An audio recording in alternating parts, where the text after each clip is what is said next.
Asia during World War II. It's 45 minutes. Robert Smith Thompson joins us with his beautiful wife all the way from sunny South Carolina. Professor Thompson received his master's degree from Harvard and his PhD from Michigan. He is professor of government and international studies from the University of South Carolina. He is a former Fulbright lecturer at Beijing University, and he's the author of several previous novels. And currently he is working on a new study of the origins of World War I. And besides novels, he also has written several books, historical works as well. Would you please welcome Robert Smith Thompson?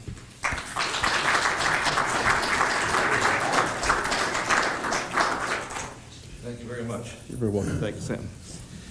Yes, some of my colleagues think they're novels. And I also understand there's another historic occasion today, that this is Richard Nixon's birthday. And I didn't realize that I have one more chance to kick him around, but apparently I do. Ladies and gentlemen, I'm delighted to be here. I've been in the archives speaking before on one occasion in an auditorium that was fairly grim looking, as opposed to this wonderful room. And so I'm absolutely delighted to be with all of you, or as they would say in South Carolina, with y'all, and I hope I pronounced that correctly. Last month, my wife, Judy, and our daughter, Polly, and I were in New York. I didn't want to, but we got in a cab and we went to the Ground Zero. And just before we got there, and that was a tremendous experience, tremendously emotional experience, just before we got there, a truck with a long flatbed came out from one of the side streets carrying a crushed fire truck.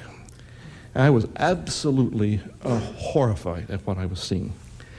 And I say that because I think that in a generation past, people who lived in Honolulu for quite some time after the bombing of Pearl Harbor must have been equally horrified.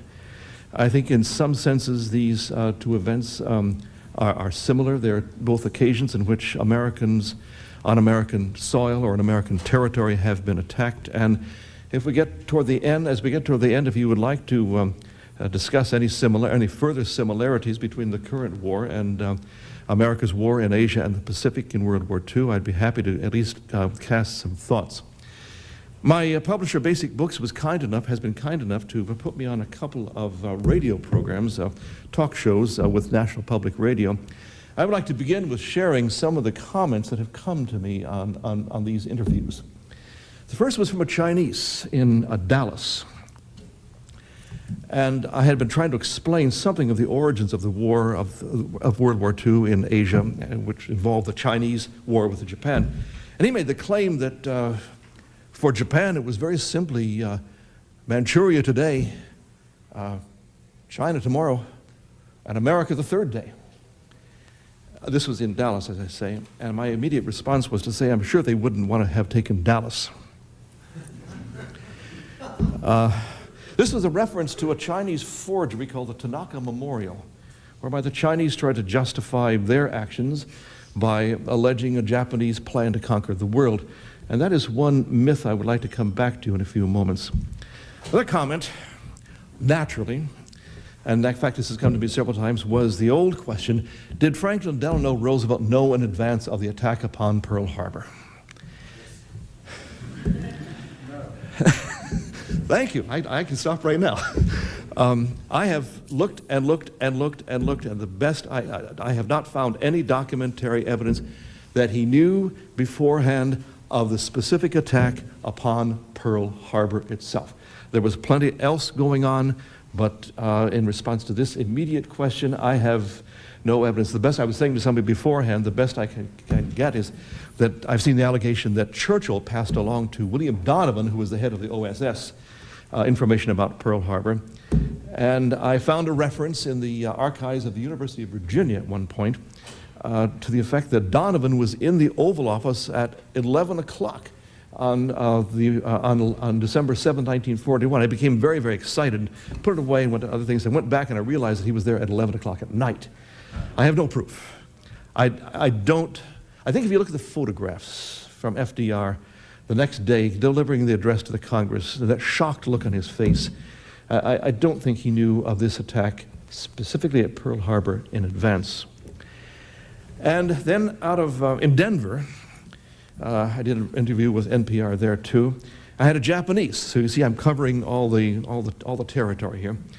And I dealt in my book at some length with the atrocities carried out by the Japanese. And the Japanese gentleman, or should I say the gentleman from Japan, made the statement that there were no such atrocities.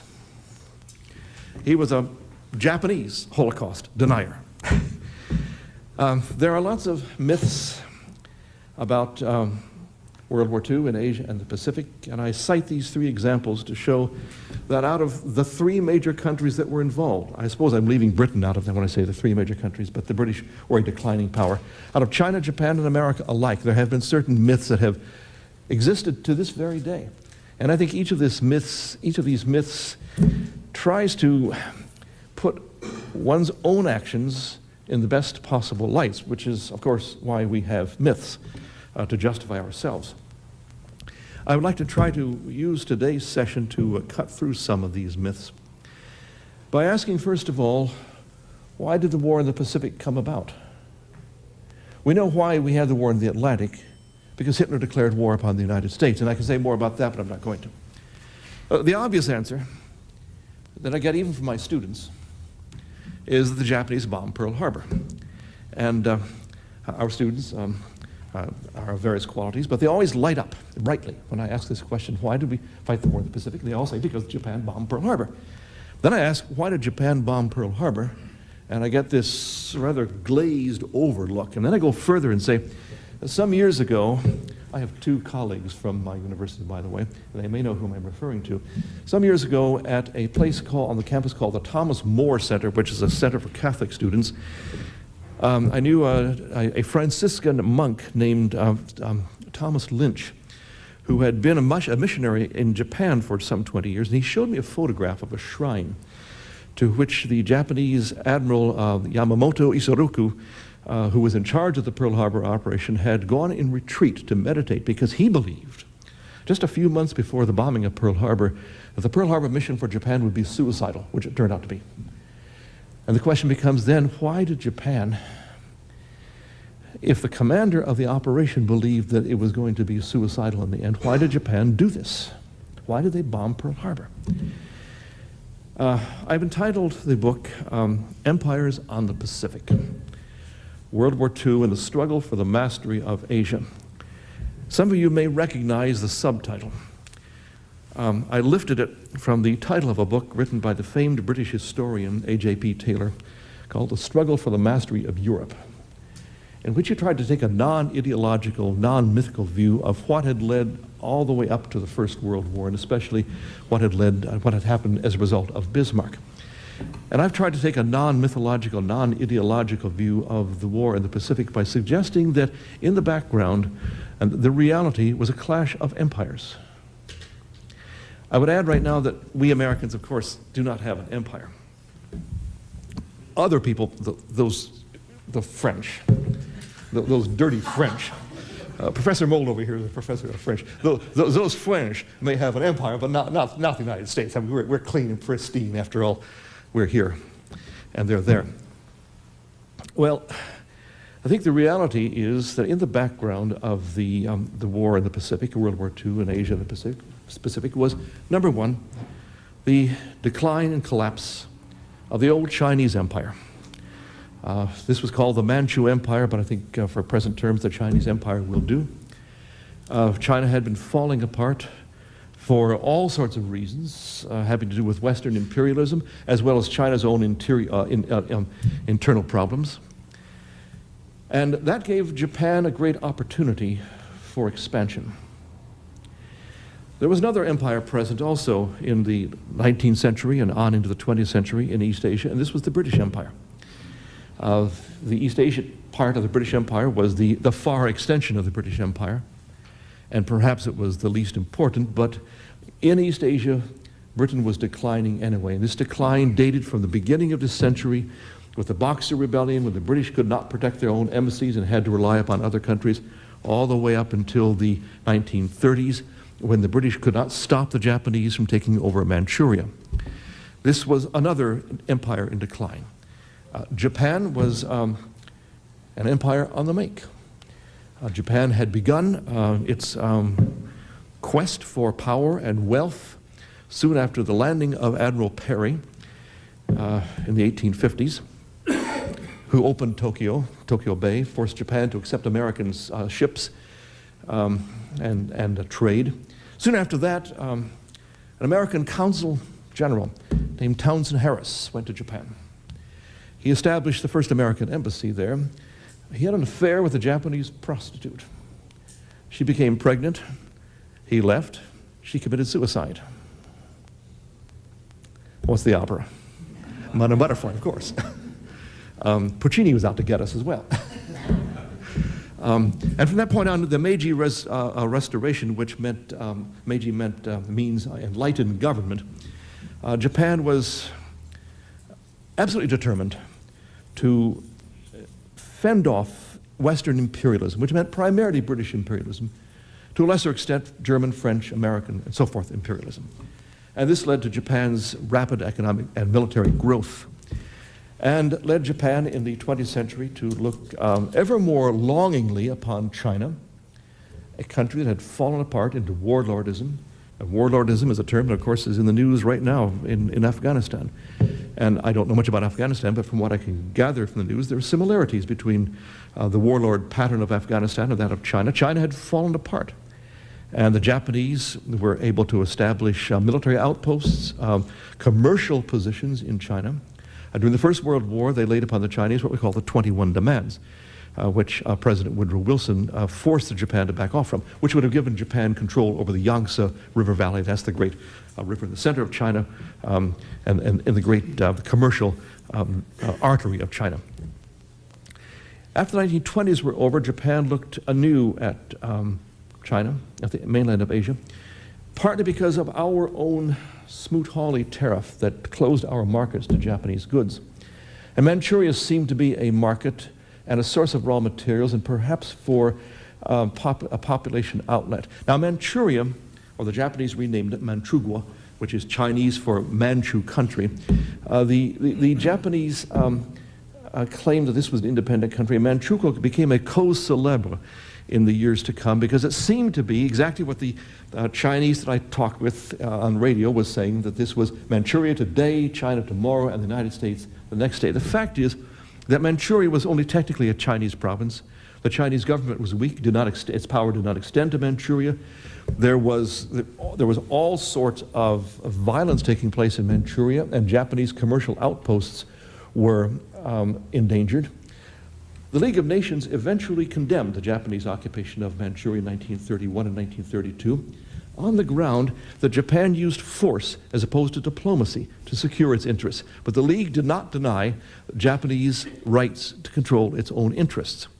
But the Manchurian affair led the United States and Great Britain to condemn Japan as an international outlaw.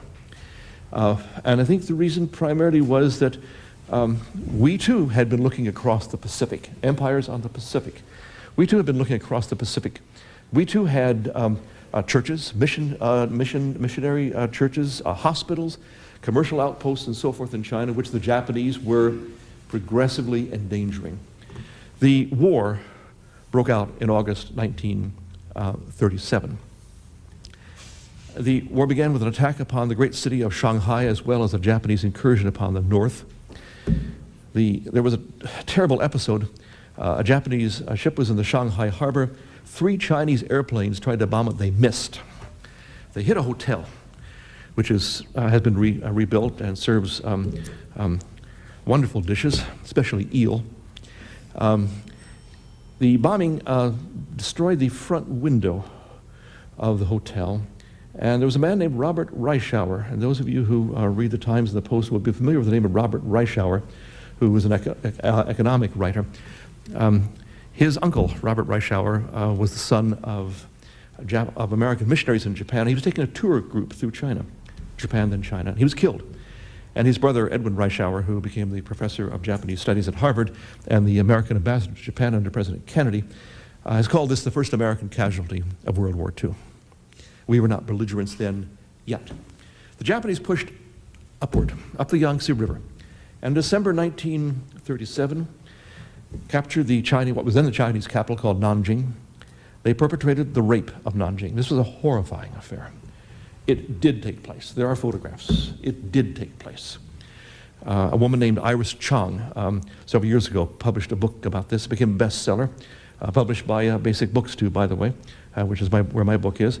And she had the photographs that had survived, and it showed all sorts of terrible atrocities. One of which was the Japanese would round up, say, 50 Chinese, tie them together with wire, douse them with gasoline, and set them afire. I don't think this necessarily showed that the Japanese were any more wicked than anybody else. I was reading just yesterday on the airplane or somewhere that the Belgians in the Congo under King Leopold in the late 19th century carried out terrible atrocities. So I don't think this is a racist matter. As far as I can tell, the Japanese were doing this for reasons of state, carrying out the rape of Nanjing for reasons of state. Namely, they wanted to cow the rest of China into submission. And what they forgot was that the Chinese have an old and proud tradition. The Chinese name for China is the Middle Kingdom, Zhongguo. And the Chinese were not about to surrender, of which more in a moment. The Japanese also bombed an American gunboat called the Panay. This was in the Yangtze River off Nanjing to take aboard diplomats, journalists, and others who were caught in the Holocaust that was taking place in Nanjing. The Japanese bombed it. It was the gunboat Panay, which is named for an island in the Philippines, was long and flat like a Mississippi, like the Delta Queen, I suppose, only lower and without the paddle wheel. It had across an awning on the top an immense American flag. It was an American vessel, clearly. The Japanese bombed it. It sank part of the way, and then they sent a patrol boat to sink it the rest of the way. They were trying to clear us out of China, as they were trying to clear the British out of there, and as they were trying to conquer China. The Panay incident convinced President Roosevelt that we had to go to war against Japan. This was a war not to save the Chinese necessarily. That's putting things in mythical and ideological terms. It was a war of empire, to stop the expansion of the Japanese empire so that we could preserve the influence that we did have and the influence that we hoped to gain in East Asia as the Chinese and the British were declining. Roosevelt therefore put into effect a series of embargoes, stopping the sale to Japan of such things as scrap steel. I once had an uncle-in-law who made a lot of money selling scrap steel to the Japanese. Well, he got closed down. And then later in the summer of 1941, there occurred an oil embargo. This was designed to stop the Japanese airplanes and other forms of mechanized warfare in China. And Roosevelt combined that with the creation of an entity called China Defense Supplies. This was a dummy corporation based in Delaware, intended to hire American aviators out of the Army, to make them civilians, but to hire them nonetheless, and to purchase airplanes for the sake of sending this mission to various bases in East Asia to bomb Japan. This mission began its planning stage a year before the bombing of Pearl Harbor. And it progressed. The Japanese knew about it. Intelligence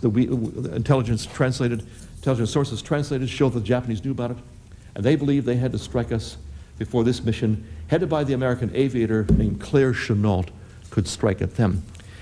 I once came across a document from, and some of you will know the name, Tommy the Corcoran, who was one of the White House aides under President Roosevelt, who became the lawyer, the chief lawyer to China Defense Supplies.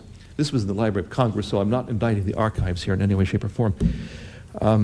He wrote a letter saying to the board saying that, yes, this is an illegal operation, but the president has authorized it. So what? The operation will go forward. I saw the document, and an archivist took it away from me, saying I wasn't supposed to give this to you. And so I wrote out what I had seen. He took that away from me, too. This is over the manuscripts division of the Library of Congress, and thereafter I repaired to the men's room, and I sat down in a stall, and I wrote it out again. I stuck it in my sock. Well, they didn't search socks back in those days, so I got it out. But this was an operation technically illegal that led Japan to strike Pearl Harbor in a preemptive war. Second myth, which I did not allude to at the beginning, the dropping of the atomic bombs on Hiroshima and Nagasaki. I'm sure all of you are aware that the display at the Smithsonian in the Air and Space Museum does not have any text surrounding it. The display of the Enola Gay, which dropped the bomb on Hiroshima.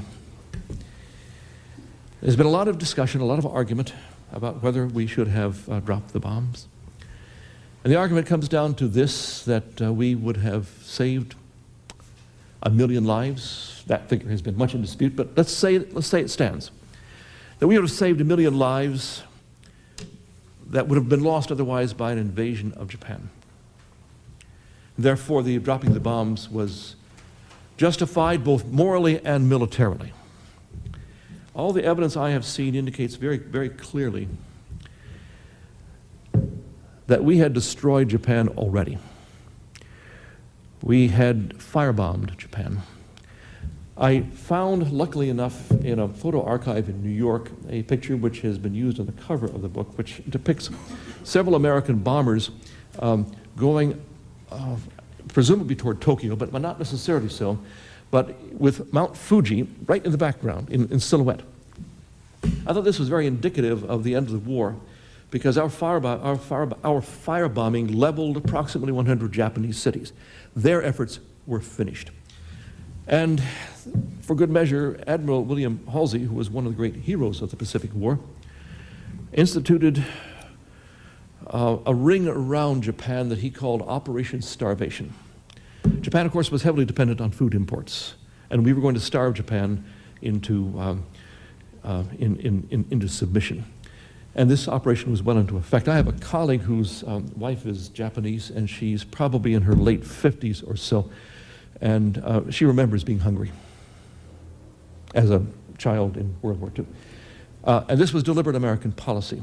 We were squeezing Japan, and I think the safest argument is that we didn't have to invade Japan. For better or for worse, Japan was finished. And you might want to debate this point, but that's what I think the evidence shows. Now finally, the end of the war. And here's another myth about World War II. That we triumphed, and the war was over, and all was well in East Asia because of our wholehearted thrashing of the Japanese. The fact is that we proceeded to occupy Okinawa, South Korea. We developed close relations with the nationalist government in China, which led to close relations with Taiwan. And we began to supply the French efforts to re-enter Vietnam even before the end of the world, even before the war was over. We were establishing ourselves as the new imperial power in East Asia. Again, we didn't call ourselves that, but if it walks like a duck and quacks like a duck, it probably is a duck. Because we were in control of those countries, and of course there was the occupation of Japan. Now there's a great irony. We fancied ourselves thoroughly in control of the war. Throughout the book I have extensive passages that had to do with our relationships with China during the war. We had the illusion, we subscribed to the illusion, that China could be one of the 4 horsemen after the war was over, in addition to the Soviet Union and Great Britain and the United States. I'm almost tempted to say that China would be one of the 4 water buffalo men or something of the sort. There was in Washington the belief that all those people in China, this is analogous to the old theory that the China market sooner or later must be open and we must be able to become wealthy by selling this and that and the other to all those people. All those people must be able to produce a strong country. There's going to be, so people in Washington believed, there's going to be a strong China after the war. China is going to become democratic with a small d, capitalist, of course, Christianized. like us. There's a line from My Fair Lady which says, why can't a woman be more like a man? Well, China was not and is not and never will be like us. But this was the illusion that prevailed. Now, there was the famous American general, Joseph Stilwell, Vinegar Joe Stilwell, who got into all sorts of fights with Chiang Kai-shek, the generalissimo of China, who was holed up in the inner reaches of China. Stilwell's point of view was that you're fighting a war, you fight the war to win it. All right, a reasonable point of view. Chiang Kai-shek's point of view was, I'm trying to hold on to power, and therefore I hold on to power. And if going into battle means I'm going to lose power because the Japanese are going to defeat me, I'm not going to go into battle. But in the background, of course, were the communists. In the remote reaches of a village called Yan'an, which is spelled Y-A-N-A-N, they had developed a very efficient military force, a guerrilla force. Their morale was extremely high. They were fighting very effectively against the Japanese. Some American observers went to Yan'an in late 1944, early 1945. This was called the Dixie Mission. And I'm not quite sure whether it was called that because a lot of the officers, the Army officers, were from the South of America, or because they were entering into rebel territory, communist territory in China. But in any case, they came out with reports to the effect that the Chinese communists at least, were the wave of the future for China, and that the United States better make some adjustments there too. Now, another irony here is that the reason that Chinese communists were so effective and were able to fight against the Japanese was that they had the support of the people on their side. This is the first time probably in Chinese history, except maybe for a huge rebellion in the 19th century, that the masses of the people were involved politically. Most of the people lived in a village named Village Wang, where everybody was named Wang, or Village Xia, where everybody was named Xia, or something of the sort. And they may have known something about the next village over the stream, or the market town a little bit beyond, but there was little sense of Chinese consciousness as such. Nationalism was underdeveloped. But the Japanese invasion caused so many refugees to flee, caused such disruptions to the self-sufficient peasant economy that the spirit of nationalism spread throughout China. And the communists were there, willing and ready and able to proclaim themselves as the leaders of this new China. Mao Zedong, of course, was the leader of the Communist Party at the time, Chairman Mao. He saw himself not just as a nationalist leader. He saw himself as a new Chinese emperor. The Manchus had taken power in 1644, and before them there was the Ming Dynasty, which had lasted for about 2.5 centuries. And the founder of the Ming Dynasty was a peasant, like Mao. Mao fashioned himself on this ancient emperor. He saw himself as creating a new China. And in fact, when the Chinese communists did take over power, formally in October 1st, 1949, Mao said, "China has stood up." For us, the irony was that we had defeated the Japanese Empire. We had happily said goodbye to the British Empire. And here was this new Chinese Empire coming back into existence. This was an affront to everything that we believed in, everything we saw ourselves as being.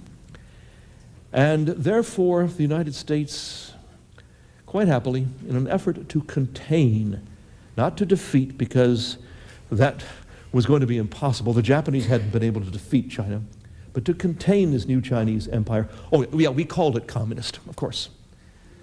But it was a new Chinese empire. To contain this new Chinese empire, we gave assistance, tremendous assistance, to the French under Provisional President Charles de Gaulle, as they were trying to reestablish their empire in Vietnam. And in that sense, ladies and gentlemen, I see World War II in Asia as the Pacific as being the seed time for the war in Vietnam. The good war produced the bad war. I think we have some time for questions if I've looked at my watch correctly here. And I hope I see there are several hands. I saw your hand first. I actually have some bookends Whether FDR knew is going to be a question. It's not mine. Mine is MacArthur knew, and yet seemed to have taken minimal precautions. That's the one bookend. The other bookend is the impact of the end of the war, the dropping of the bomb, the need for haste to end the war because of the USSR's entry. Well, those are, you phrase them as statements, but they're questions, and they're excellent questions. Well, yeah, I just want you to expound on it. I'll be happy to do my best here. As to the first, it's possible that MacArthur knew. I have looked in the MacArthur archives in Norfolk, Virginia, and I haven't found anything there. But he was such a self-glorifying son of a bitch that who knows what he knew, and he may have wanted to bring Roosevelt down from office. It's possible. But I would add, as I've said to similar questions that I've received from a number of sources, the bigger picture is not whether Roosevelt or MacArthur or somebody knew specifically of a Japanese attack aimed at Pearl Harbor, but rather the administration, both in Manila and in Washington, knew very well, there's no question about this whatsoever, knew very well that the Japanese were planning to move south. And the Japanese were planning to move south because they were running out of oil, hence because of our oil embargo. And they were heading for Sumatra, where there was and is plenty of oil. The Dutch government there, which was a government in exile, had, under our pressure, refused to sell oil to the Japanese. The Japanese were going to take it. They knew they had to get it. And our intelligence knew very well they were preparing a fleet moving south. There was a launch in the Manila Bay called the Lani Kai. The captain was named Kemp Tolley. He's written a book about this, Tolley. He received orders to take the launch out into the South China Sea in a position directly in front of the oncoming Japanese fleet. He believes he was being sacrificed. Well, then Pearl Harbor came along and he was able to get back to Manila Bay. But Roosevelt was trying to create an incident that would justify our entry into the war against Japan. And whether this incident was at Pearl Harbor or the Philippines, I don't think he cared. He said twice to Churchill and once to Lord Halifax, the British ambassador, that I'm going to provoke a war. Now you may say maybe he was lying, maybe he said a lot of things to a lot of people, but this is documented that he was trying to provoke a war. As far as the Soviet Union entering into the Far East, Roosevelt and Stalin at the Yalta Conference of early 1945 cut a deal. I said, beginning rather sarcastically, that we're not an empire, and of course we don't enter into such things as spheres of influence and the balances of power and buffer zones and all that. That's what those Europeans do. Well, it was a trade.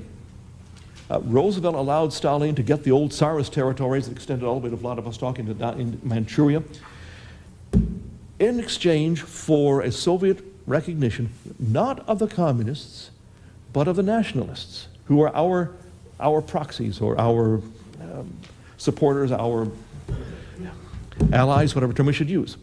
The Soviet Union acceded thus to the control of China of an American ally, thus to American influence in China itself, in return for our acknowledging Soviet influence and power in classic capitalist Russia.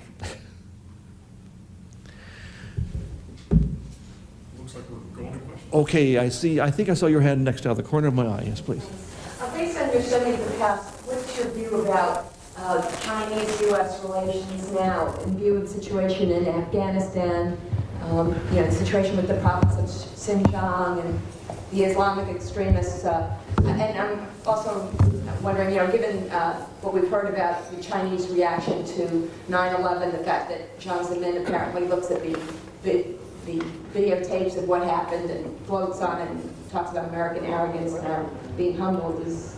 Well, I'll answer that question in two ways. There's an old expression, which I think comes from the French originally, but it's used in many contexts, which is that the enemy of my enemy is my friend. And since both we and the Chinese have defined the Muslim world as our enemy now, And China has a serious problem with Muslim ethnic minorities in the far reaches of Urumqi and near the Gobi Desert and so forth. We have an overlapping interest in controlling, containing the power of the Islamic world. On the other hand, there's very little question, and this takes us back to the Chinese airplane that knocked down the American spy plane. Time is passing, isn't it? It was about a year and a half ago or so. And the Chinese pilot, by the way, is named Wang Wei.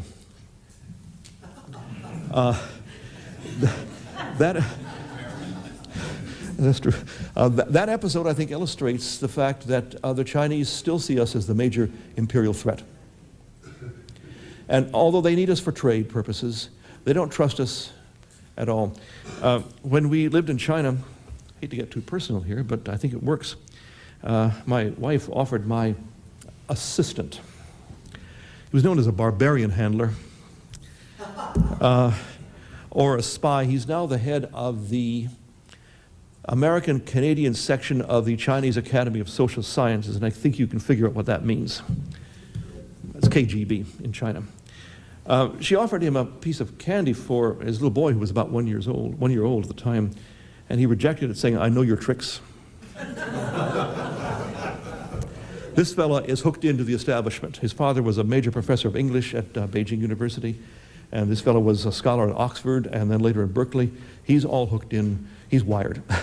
And I think he was establishing, as probably expressing a view that I won't say everyone subscribed to in China, hardly, but it's pretty close to the official line, and the suspiciousness of us keeps arising.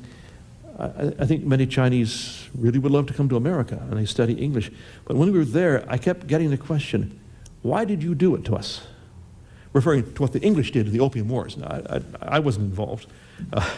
But why did you do it to us? Our problems, you have caused our problems, was the question. And why did you do it? I got that constantly. I hope that satisfies your question, at least partly. I saw your hand up a few moments. I've always wondered about if Roosevelt had wanted to go to war against Japan, he certainly had reason to do it years earlier. Was there a conscious effort to delay war in the Far East until the American people were ready for a war in the European theater as well, to orchestrate the timing so that, for example, did he know that that Hitler would declare war on the United States and that to delay war against Japan until such time as we could have wars in both theaters simultaneously? I will complicate that by saying that we were already at war with Germany by the summer of 1941. It was the undeclared war in the Atlantic. And there was a document that I found once in the Washington Navy Yard from January 1941. It was the so-called ABC agreement, American, Britain, Canada agreement. And it was a pledge by the United States to launch economic warfare, which meant bombing German ships, factories, trains, and so forth, as distinguished from other kinds of warfare, very soon after we had seized control of the middle of the Atlantic. So I will complicate that by saying that we are already, almost a year before Pearl Harbor, were at war with Germany. I think there was probably a desire to, on Roosevelt's part, to make sure that the American people were ready for a war against Japan, although another complication is that American isolationism was aimed primarily toward Europe, not toward the Far East. It was Germany that people didn't want to fight. Japan was a different story. I think the major reason that it took 4 years for us to be at war with Japan after the Panay incident was that we simply weren't prepared for a major war. In my book, I have a photograph of Henry Kaiser, who was a California industrialist, who by the end of 1942 was middle to end of 1942 was producing one Liberty ship. These were the troop ships, one a day. Well, we weren't ready yet to do that. I don't think we had the technology to do it, and Congress wasn't ready to spend the money. I think the lack of preparedness explains as much as any kind of strategic thinking. Do I have time? Time for 2 more. Well, I saw his hand. Yeah, you asked before about our thoughts on similarity or comparison between past and present. The American empire I recognize today is an empire of corporate interests. And you've heard the term the great game or the new great game that's being practiced in Central Asia, oil companies. What similarities do you see there between the war over resources in the Pacific pre-World War II and the struggle over oil resources in Central Asia? We have long acknowledged, or many people have long acknowledged, that we have an informal economic empire, and that's what I think you're talking about when you talk about corporate presence overseas. But I would remind you that we have military bases in many parts of East Asia, and we have military bases in Europe, the old NATO bases. I would remind you that NATO has expanded, that we now have a presence that is going to be with us for many years to come in the Balkans, and now we are going to have a presence in Afghanistan and in surrounding areas, Uzbekistan and the like, for an indefinite period. I would define an empire in part as being the presence of one's military forces overseas. Keeping order, which is in large part what the British were doing, not attacking people, but at least in their own eyes, keeping order. I think it's also clear that our political influence is enormous. Years ago, Henry Kissinger talked about getting our claws into the Soviet Union. Well, we have our claws into Russia and in Eastern Europe, economically and I think politically. We have time for one more. Okay, but I saw his hand. How do you see or interpret the psychological, religious, and spiritual effect of the unconditional surrender by Japan and the emperor being forced to deny his divinity? Do you think the terrorist interpretation of Islam, I mean, can that be fought in a similar way, or can that belief system be attacked in a similar fashion? I don't have the faintest idea.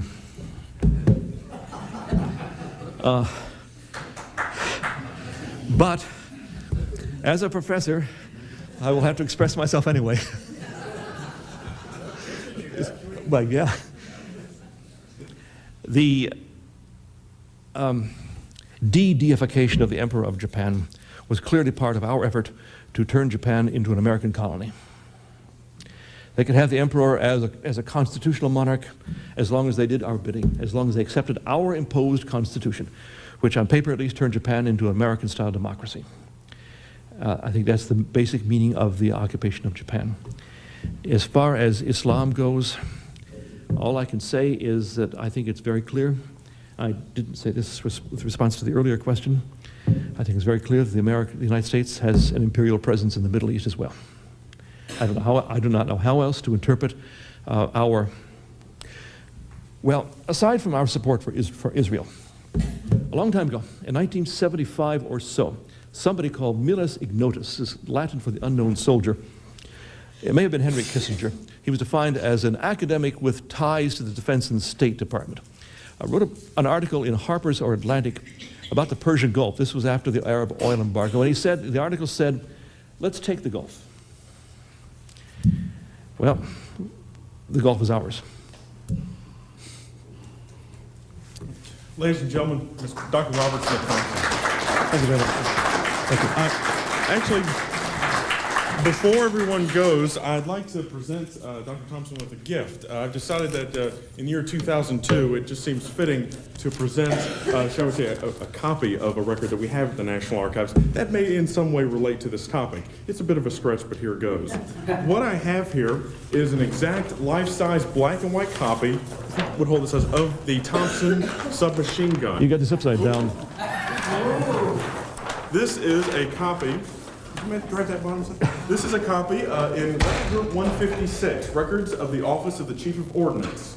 and we have several thousand engineering and architectural drawings in the National Archives. This is a copy of the Thompson submachine gun, the .45 caliber, the 1928 A1 version. Please accept this, and I thank you very much for coming. I thank you very much. I'll take credit for it. Why don't we all adjourn to the back of the room where we'll have our book signing now. Thank you. Thank you.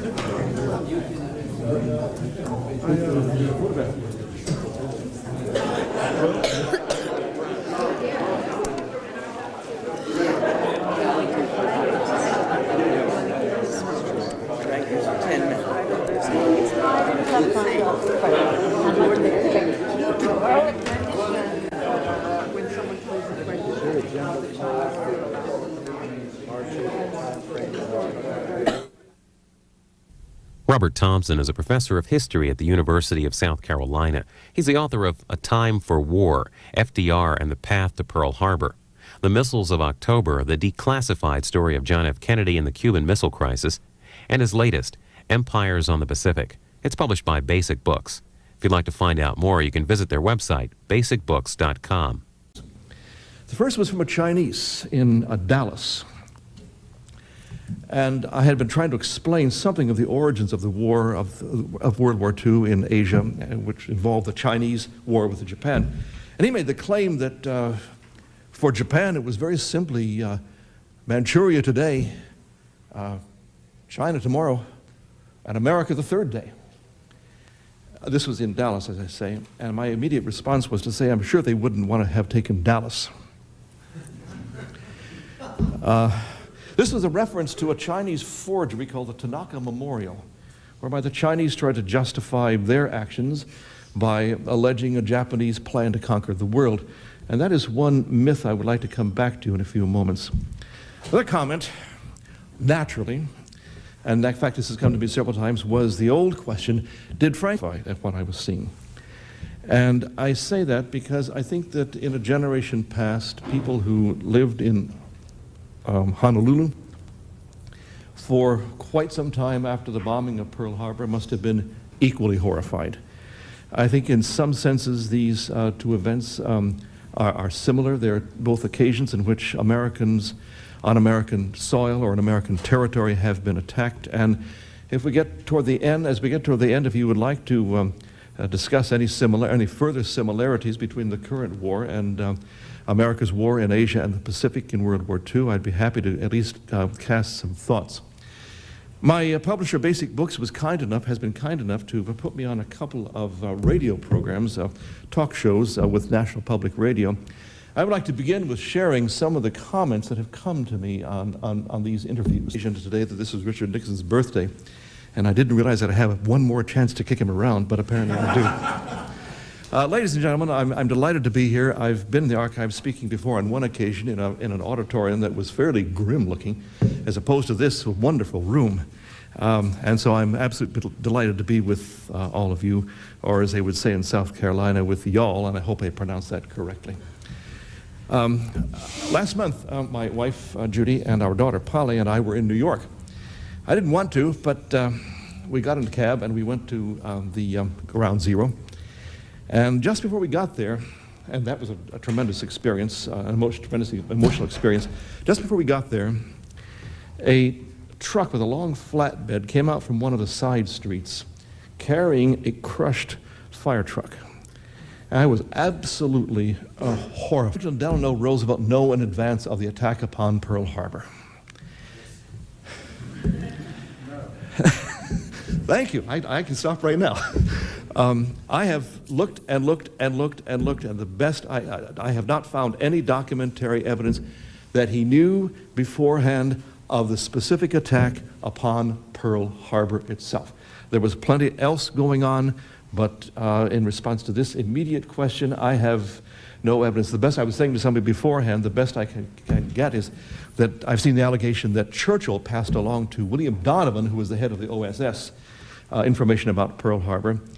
And I found a reference in the archives of the University of Virginia at one point to the effect that Donovan was in the Oval Office at 11 o'clock on December 7, 1941. I became very, very excited.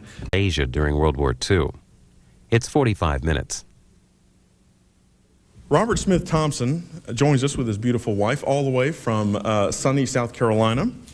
Professor Thompson received his master's degree from Harvard and his PhD from Michigan. He is professor of government and international studies from the University of South Carolina. He is a former Fulbright lecturer at Beijing University, and he's the author of several previous novels. And currently he is working on a new study of the origins of World War I. And besides novels, he also has written several books, historical works as well. Would you please welcome Robert Smith Thompson?